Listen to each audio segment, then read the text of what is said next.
Hello students, YouTube channel साधना में आप सबका स्वागत है। बच्चों, आज फिर हम इस क्लास में अध्ययन करेंगे अपने अलंकार का।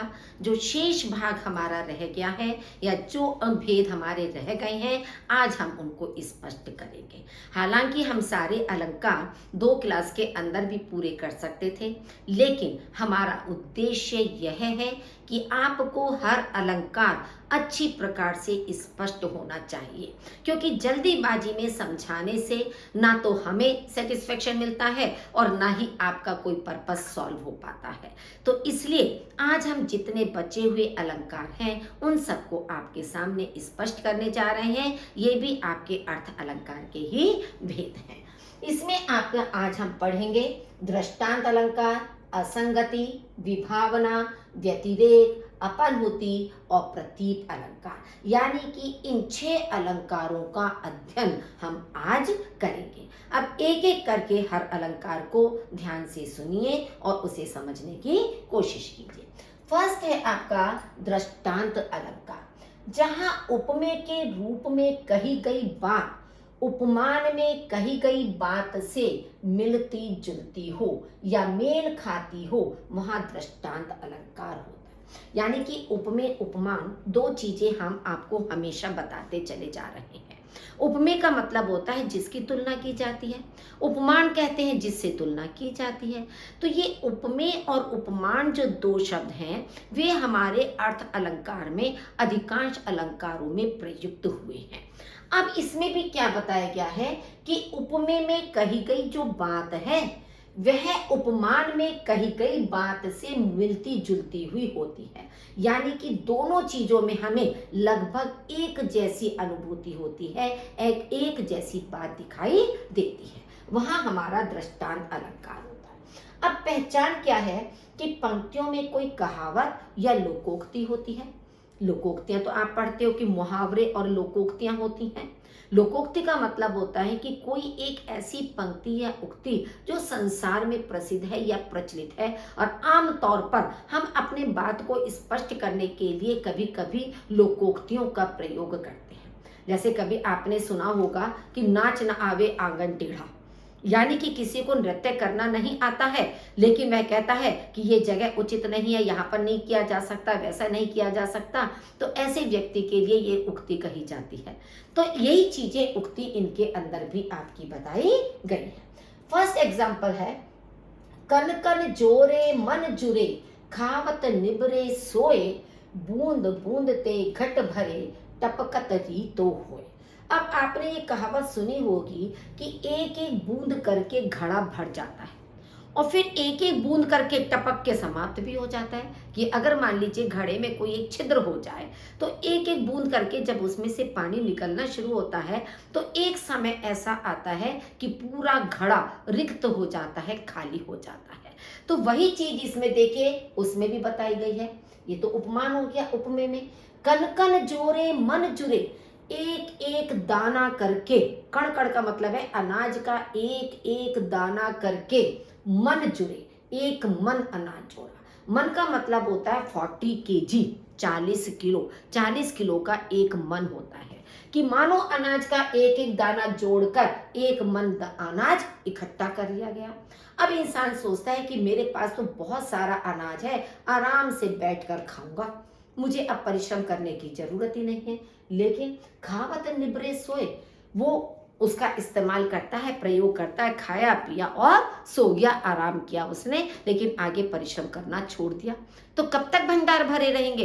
एक ना एक दिन ऐसा आता है कि घड़े के समान उसका वह भंडार भी खाली हो जाता है, उसके पास कुछ भी नहीं बचता है। तो इस तरह से ये आपका दृष्टांत दिया हुआ है।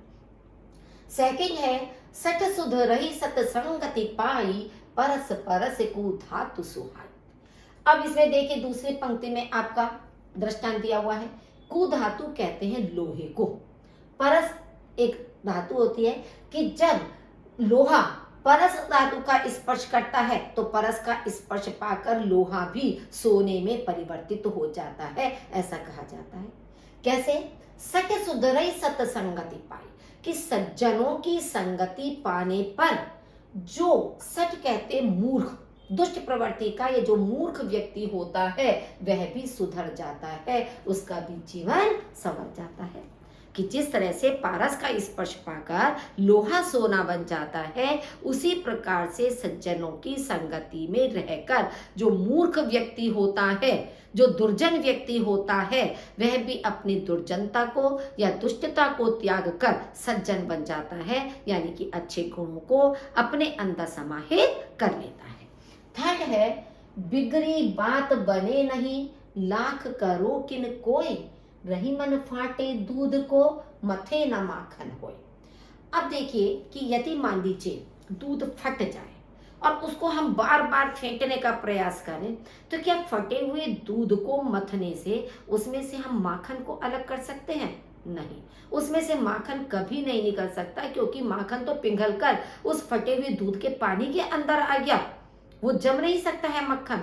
तो जिस प्रकार से फटे हुए दूध को मथने पर माखन नहीं निकल सकता, उसी प्रकार से यदि कोई बात एक बार बिगड़ जाती है, किसी से हमारी अनसुनी हो जाती है, या हमारा किसी से मन मुटाव हो जाता है, फिर हम लाख प्रयास क्यों ना कर लें, लेकिन हमारे मन में पहले जैसी स्थिति कभी भी नहीं आ पाती। जिस प्रकार से दूध अपनी पहली स्थिति में नहीं आ सकता, उसी प्रकार से हमारी स्थिति भी पहले जैसी कभी नहीं हो सकती। करत करत अभ्यास के, जड़मति होत सुजान, रसरी आवत जात ते, सिल पर परत निशान। अब आपने कभी मान लीजिए कुएं से पानी भरती हुई नारियों को अगर देखा होगा, वास्तविकता में ना देखा हो तो पिक्चर में, फोटो में कहीं तो आपने देखा होगा कि जिस समय कुएं से पानी भरने के लिए एक घिरी सी बनी हुई होती है, उस पर रस्सी लिपटी होती है। रस्सी के एक सिरे पर बाल्टी बांधी जाती है और दूसरी तरफ से उस रस्सी को खींचा जाता है, बाल्टी अंदर जाती है, फिर पानी भर के बाहर निकाला जाता है। तो उस रस्सी के आने जाने से जो कठोर पत्थर है उस पर भी निशान पड़ जाते हैं, यानी कि उस कोमल रस्सी के बार बार आने से जब कठोर पत्थर पर भी निशान पड़ सकते हैं, तो करत करत अभ्यास के, तो लगातार किसी भी चीज का अभ्यास करने पर जड़मति माने मूर्ख बुद्धि वाला भी, हो तो सुजान माने चतुर बन जाता है या होशियार बन जाता है। कि कभी हम सोचते हैं ना कि मान लीजिए हम कोई विषय पढ़ते हैं, उसमें अगर हमें रुचि नहीं आती है तो हम कहते हैं बड़ा कठिन विषय है, इसको याद करना बहुत अधिक मुश्किल है, इसे समझना मुश्किल है, मेरा रिजल्ट खराब हो जाएगा इस विषय के कारण। लेकिन अगर हम अपने मन में एक दृढ़ संकल्प कर लें कि हमें लगातार अभ्यास करना है, तो लगातार अभ्यास करने से, बार बार उस चीज को पढ़ने से जब वो चीज हमें समझ में आने लगती है, तो उसमें हमारी रुचि भी उत्पन्न हो जाती है, हमें वह विषय सरल भी लगने लगता है और उसमें हम सफलता प्राप्त कर लेते हैं। तो इसलिए अभ्यास के द्वारा हम हर कार्य में सफलता प्राप्त कर सकते हैं। सेकंड है असंगति अलंकार। संगति का मतलब होता है मेल, और जब हमने इसमें अ लगा दिया तो आ का मतलब होता है ना, तो जिसमें कोई आपस में मेल ना हो उसे हम असंगति कहते हैं। जहां कारण माध्यम और कार्य परिणाम में मेल ना हो, वहां असंगति अलंकार होता है। यानी कि कार्य में और उसके परिणाम में जब परस्पर कोई मेल नहीं खाता है, दोनों अलग अलग हमें दिखाई देते हैं, वहां हमारा असंगति अलंकार होता है। जैसे द्रग उर्झत टूटत कुटुम, जुरत चतुर चित प्रीत, परति गांठ दुर्जन हिये, दई नई यह प्रीत। अब इसमें देखिए द्रग उर्झत, उर्झत माने उलझना, द्रग माने नेत्र। ये भी बिहारी का दोहा है, कवि बिहारी के द्वारा लिखा हुआ, कि द्रग उर्झत कि नायक और नायिका के नेत्र परस्पर उलझते हैं, कि नेत्र तो नायक और नायिका के उलझ रहे हैं। टूटत कुटुंब, लेकिन उन दोनों के कुटुंब टूट जाते हैं, आपस में मनमुटाव हो जाता है, क्योंकि वे उनके प्रेम को सहन नहीं करते हैं या उन्हें वे प्रेम पसंद नहीं है। तो नेत्र तो नायक और नायिका के मिल रहे हैं, लेकिन कुटुंब उन दोनों के टूट रहे हैं। जुरत चतुर चित्त प्रीत, और प्रेम नायक नायिका के मन में उत्पन्न हो रहा है, जुड़ रहा है। प्रेम नायक नायिका के, या ना चित्त माने मन, जुरत माने जुड़ रहा है, प्रीति माने प्रेम, प्रेम नायक और नायिका के मन में जुड़ रहा है। परति गांठ दुर्जन हिये। अब जहां प्रेम जुड़ रहा है तो गांठ भी तो वहीं पड़नी चाहिए, लेकिन गांठ वहां ना पड़कर दुर्जन व्यक्ति के हृदय में पड़ रही है। हिय का मतलब होता है हृदय। कौन सा दुर्जन व्यक्ति? जिसके मन में ईर्ष्या उत्पन्न हो रही है उनके प्रेम को देखकर। तो जो ईर्ष्यालु व्यक्ति है उसके मन में गांठ पड़ रही है, वह जल रहा है उससे। दई नई यह रीत, यह संसार की एक नई परंपरा, एक नई रीति है। क्योंकि मान लीजिए आप जैसे कोई धागा है, अगर धागे को हम जोड़ते हैं तो जोड़ने की जगह पर गांठ पड़ जाती है, एक जैसा प्लेन धागा तो रहता नहीं है। तो उसी तरह से नायक नायिका के मन में प्रेम जुड़ रहा है, लेकिन गांठ उनके मन में ना पड़कर यह दूसरे दुर्जन व्यक्ति के मन में पड़ रही है, जो कि उनसे ईर्ष्या की भावना रखता है। तुमने पैरों में लगाई मेहंदी, मेरी आंखों में समाई मेहंदी। अब इसमें देखिए कहाँ मेल है कि मेहंदी तो पैरों में लग रही है, लेकिन उसका प्रभाव आंखों में दिखाई दे रहा है। कि नायिका अपने पैरों में मेहंदी लगा रही है, या मेहंदी लगाने वाला व्यक्ति नायिका के पैरों में मेहंदी लगा रहा है, लेकिन उसका जो प्रभाव है वो आंखों में दिखाई दे रहा है कि जो नायक नायिका के पैरों को देख रहा है, उसकी मेहंदी को देख रहा है, तो उसकी जो खुशी है, उसकी जो प्रसन्नता है, वो नायक की आंखों में दिखाई दे रही है। तो इसलिए यहाँ पर कोई मेल ही नहीं है, पैर का आंखों का अमेल है दोनों में। हृदय घाव मेरे पीर रघुवीरे। अब इसमें उस समय का वर्णन है कि जब लक्ष्मण जी को शक्ति लगती है और हनुमान जी संजीवनी बूटी लेकर आते हैं उनको वैद्य के द्वारा कहे जाने पर, तो संजीवनी बूटी का सेवन कराने पर लक्ष्मण जी होश में आ जाते हैं या मूर्छा उनकी समाप्त हो जाती है। तो उस समय जो राम की स्थिति थी उसका इसमें वर्णन किया गया है। लक्ष्मण कहते हैं कि घाव तो मेरे हृदय में हुआ है, यानी कि चोट तो लक्ष्मण जी के लगी है, पीर रघुवीरे, लेकिन उस चोट की जो पीड़ा है, जो दुख है, वो राम जी के अंदर दिखाई दे रहा है कि लक्ष्मण जी से ज्यादा दुखी, लक्ष्मण जी से ज्यादा परेशान रामचंद्र जी दिखाई दे रहे हैं। इसलिए लक्ष्मण ने ऐसा कहा है कि मेरे हृदय में चोट लगी है, लेकिन मेरी पीड़ा राम जी को अधिक महसूस हो रही है। तो इसलिए परस्पर कोई मेल ना होने के कारण इन सब में असंगति अलंकार है।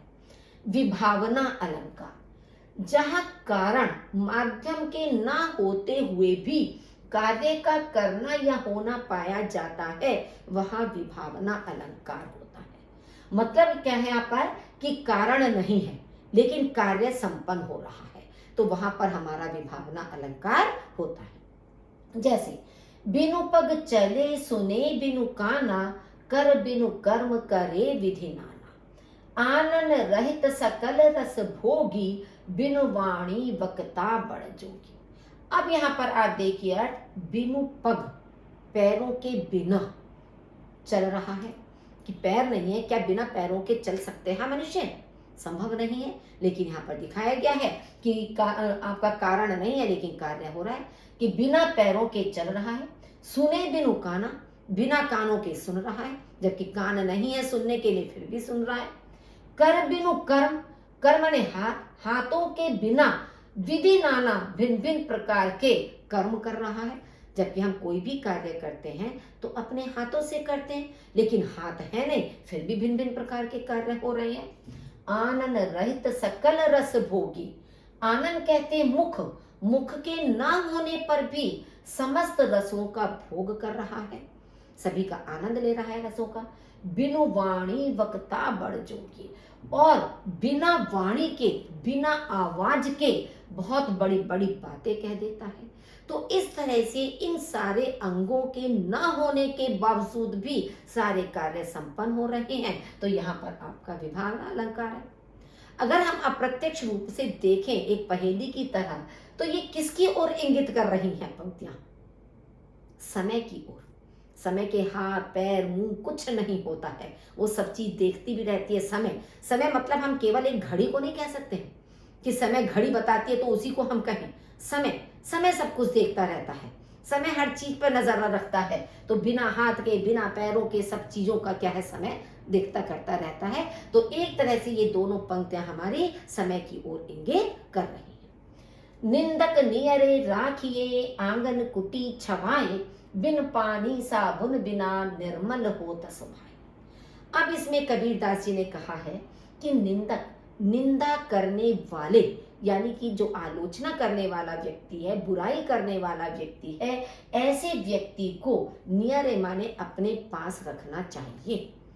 आंगन कुटी छवाए, अपने पास रखने का मतलब है हम इतना भी कर सकते हैं कि अपने घर में ही उसे कोई स्थान दे दें कि भाई ठीक है भाई, तू मेरे घर में आकर ही रह ले, इस कमरे में ही तू यहाँ पर रह जाए। तो ऐसे व्यक्ति को हमेशा अपने बिल्कुल नजदीक रखना चाहिए। बिन पानी साबुन बिना, क्यों? क्योंकि ऐसा व्यक्ति बिना पानी बिना साबुन के सुभाय माने व्यवहार को निर्मल कर देता है। क्योंकि ऐसा व्यक्ति हमारे स्वभाव को बिना पानी और बिना साबुन के भी साफ कर देता है। किस तरह से? कि जब भी हम कोई कार्य करते हैं तो ऐसा व्यक्ति हमारे कार्य पर अपनी दृष्टि बनाए रखते हैं कि कब हम कोई गलत काम करें, कोई गलती हमसे चाहे जानकर हो या अनजाने में हो, और वह उस गलती को दूसरे लोगों के सामने, समाज के सामने उजागर कर दे। क्यों? क्योंकि उसको इस तरह का कार्य करने में आनंद की अनुभूति होती है। तो जब हम ऐसे व्यक्ति को अपने पास रखते हैं तो समय समय पर वह हमें इस चीज का आभास कराता रहता है कि हमें हर कार्य सोच समझ कर करना है, उसमें कोई भी गलती ना होने पाए, वरना यह संसार में उजागर हो जाएगी। तो इसलिए उस निंदक व्यक्ति को सामने देखकर हम अपना ध्यान पूरी तरह से अपने कार्य पर ही लगाए रखते हैं। नेक्स्ट है आपका, लाज लगाम ना मानही, नैना मोह बस नाही, ये मुंह जोर तुरंग लो, ऐचत हूं चली जाए। अब यहाँ पर आप देखिए, लाज लगाम, कि लाज रूपी लगाम है, लेकिन लाज रूपी लगाम होने के बावजूद भी जो नैना है वो बस में नहीं रहते हैं। यानी कि नायिका के लिए इसमें कहा गया है कि नायिका के पास लाज रूपी लगाम है, लेकिन फिर भी उसके नेत्र उसके वश में नहीं है।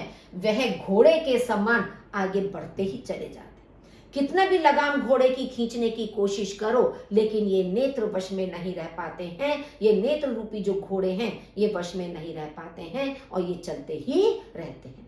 तो इस तरह से इसमें क्या है कि लगाम का के बिना, कि लगाम का होने के बावजूद भी नेत्रों का चलते चले जाना। तो यहाँ पर आपका ये विभावना अलंकार है। गुरु ग्रह पढ़न गए रघुराई, अल्पकाल विद्या सब पाई।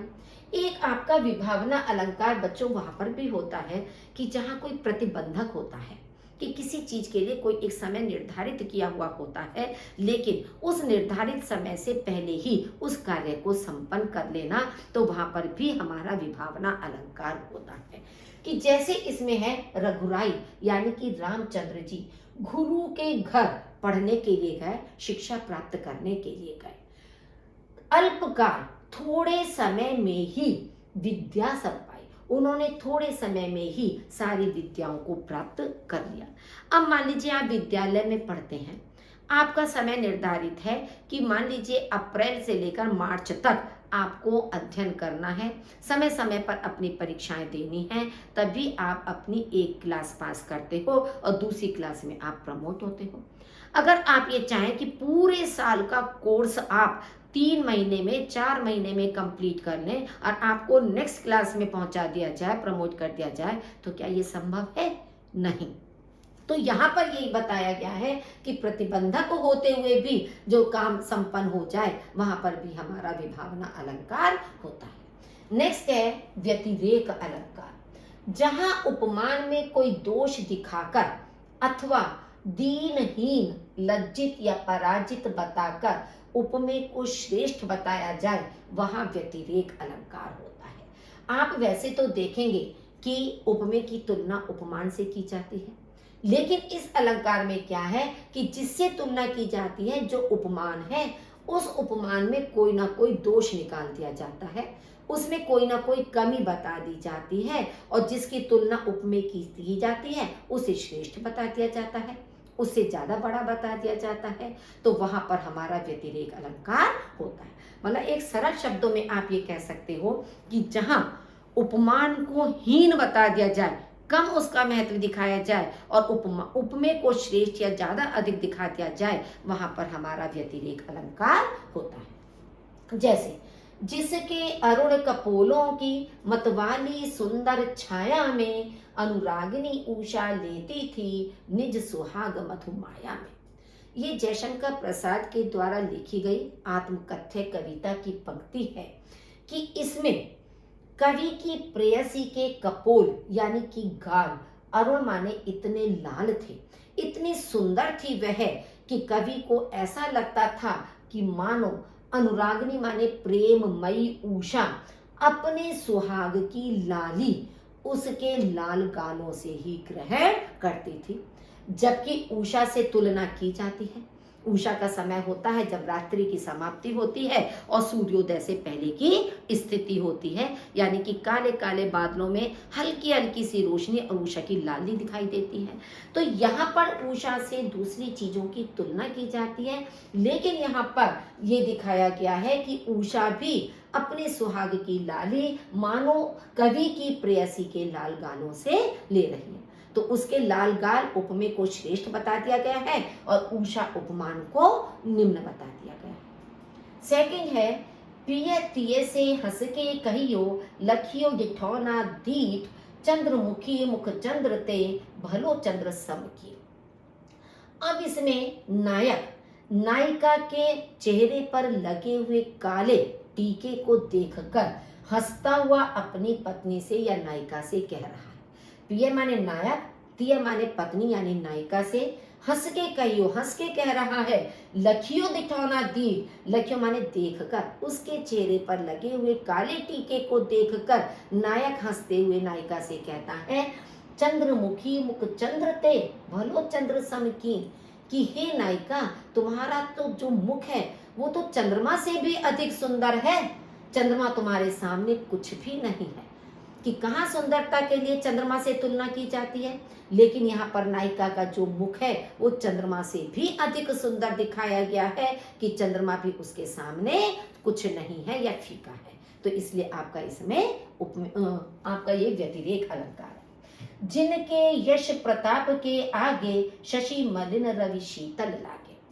अब इसमें नायक के यश और प्रताप का वर्णन किया गया है कि नायक के यश और प्रताप के सामने चंद्रमा धूमिल दिखाई देता है और सूर्य शीतल दिखाई देता है, जबकि चंद्रमा में प्रकाश होता है, लेकिन चंद्रमा के प्रकाश से भी ज्यादा प्रकाश या यश उसका पूरे संसार में फैला हुआ है।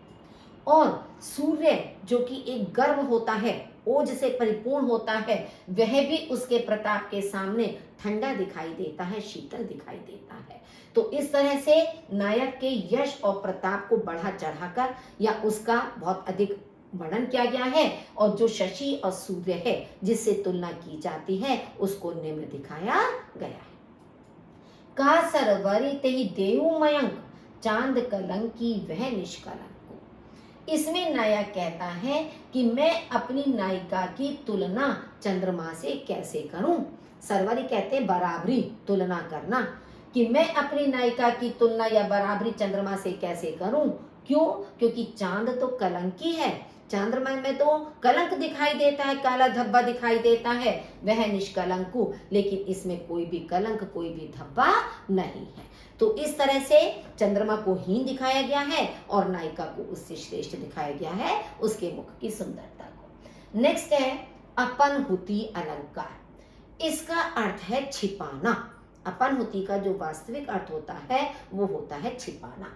जब किसी सही बात या वस्तु को छिपाकर उसके स्थान पर किसी दूसरी झूठी बात या वस्तु की स्थापना की जाती है, वहां अपनहुति अलंकार होता है। मान लीजिए जो वास्तविक चीज है, जो यथार्थ है, उसको तो छिपा लिया जाता है, और जो झूठी बात है, गलत बात है, उसका वर्णन किया जाता है, उसको सामने प्रस्तुत किया जाता है या उसको स्थापित किया जाता है, वहां पर हमारा अपनहुति अलंकार होता है। जैसे नहीं पलाश के पुहुप ये हैं ये जरत अंगार।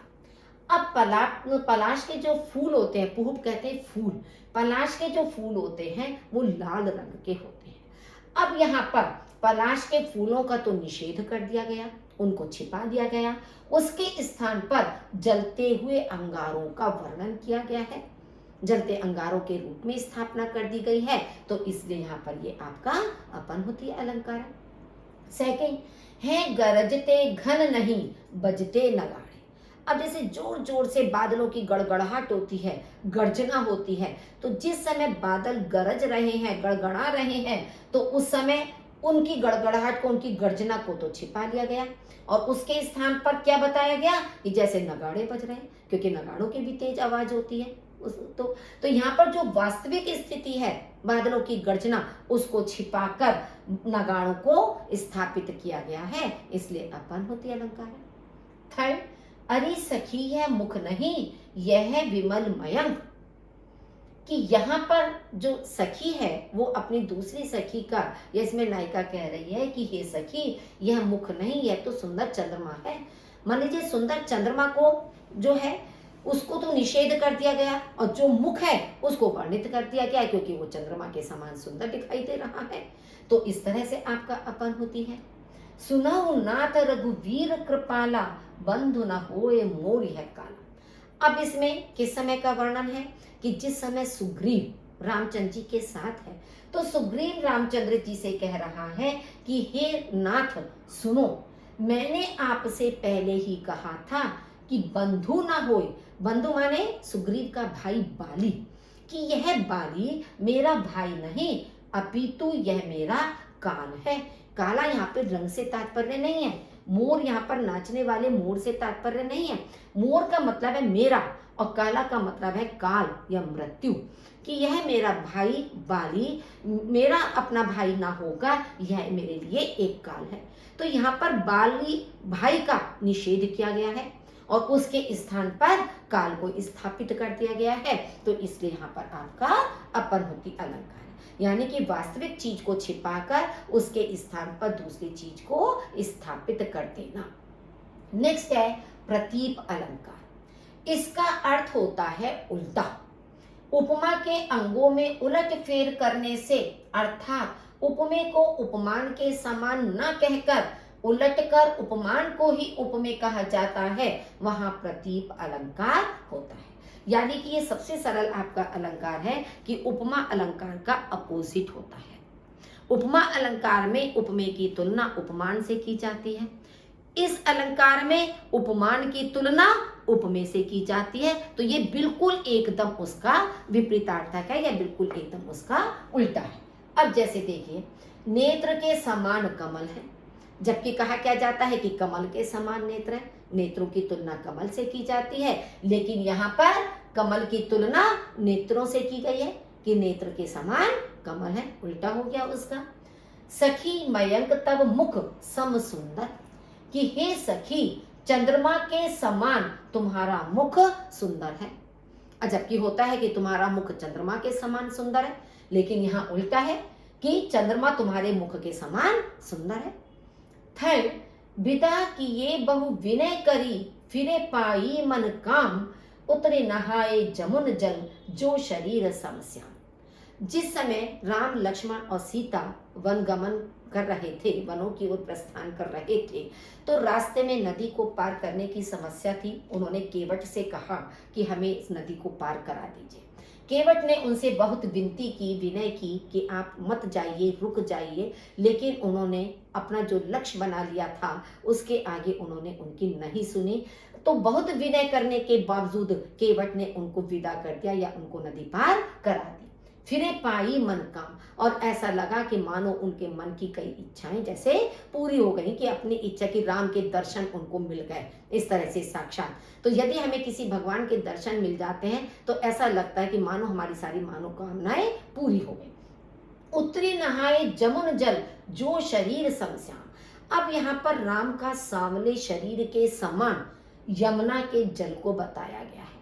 यमुना का जल सांवला होता है, तो कहाँ तो तुलना यमुना के जल से की जाती है, लेकिन यहाँ पर यमुना के जल से तुलना ना करके बल्कि यमुना के जल की तुलना राम के सांवले शरीर से की गई है, इसलिए ये आपका प्रतीप अलंकार है।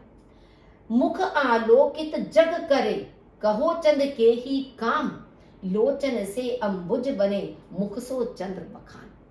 कि नायिका का मुख सारे संसार को आलोकित यानी प्रकाशित कर रहा है, कि नायिका का मुख इतना प्रकाशवान है, इतनी चमक उसके चेहरे में है कि वह पूरे संसार को प्रकाशित कर रहा है। कहो चंद्र के ही काम, तो फिर बताओ चंद्रमा का क्या काम? फिर चंद्रमा की तो कोई आवश्यकता नहीं है, कोई काम नहीं है, क्योंकि मुख ही उसका प्रकाशित कर रहा है। तो मुख का जो चंद्रमा की तुलना एक तरह से मुख से की गई है। लोचन से अंबुज बने, नेत्रों के समान कमल और मुख के समान चंद्रमा का वर्णन किया गया है। जबकि नेत्रों की तुलना कमल से की जाती है कि कमल नयन कहा जाता है और चंद्र मुख कहा जाता है, चंद्रमा के समान मुख, लेकिन यहाँ पर मुख के समान चंद्रमा को दिखाया गया है। तो इस तरह से उपमा अलंकार का उल्टा अर्थ निकलने के कारण यहाँ पर प्रतीक अलंकार है। स्टूडेंट्स, यहाँ पर हमारे सारे अलंकार संपन्न हो गए हैं। आप देखेंगे इसमें कि कितने अलंकार हमने 16 अलंकार आपको हमने अर्थ अलंकार के बताए और 5 शब्द अलंकार के।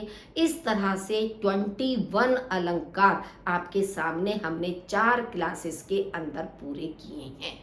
आप चारों क्लासेस, चारों वीडियो बार बार देखिए, क्योंकि इन्हीं अलंकारों से संबंधित अधिकांश प्रश्न आपकी प्रतियोगिताओं में पूछे जाते हैं।